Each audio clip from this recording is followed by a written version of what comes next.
আজ আমি মায়ের মন্দিরে পুজো দিয়ে এলাম। ভাবছি যে একটু ছবি তুলবো, ভিডিও করব, মায়ের মন্দিরে যে ছবি তুলবো, মায়ের ছবির সাথে আমার ছবি তুলবো, কিন্তু সেটা হয়ে ওঠেনি। আমারও তো মনেও ছিল না, ফোনটা নিয়েও যায়নি। হাজব্যান্ড ছিল সাথে, দুজনে পুজো দিয়ে এলাম।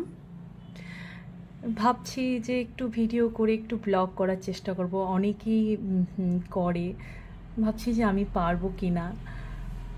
চেষ্টা করতে আপত্তি কী আছে? আমি অনেকবারই চেষ্টা করেছি, আবার থেমে যাচ্ছিলাম। তো এবার ভাবছি একটু চেষ্টা করব।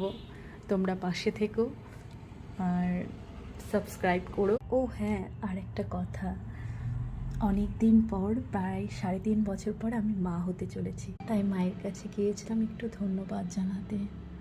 ওনার কৃপায়, ঈশ্বরের কৃপা ছাড়া সম্ভব হয় না। অনেক দিন ধরে চাইছিলাম, হঠাৎ করে হয়ে গেল।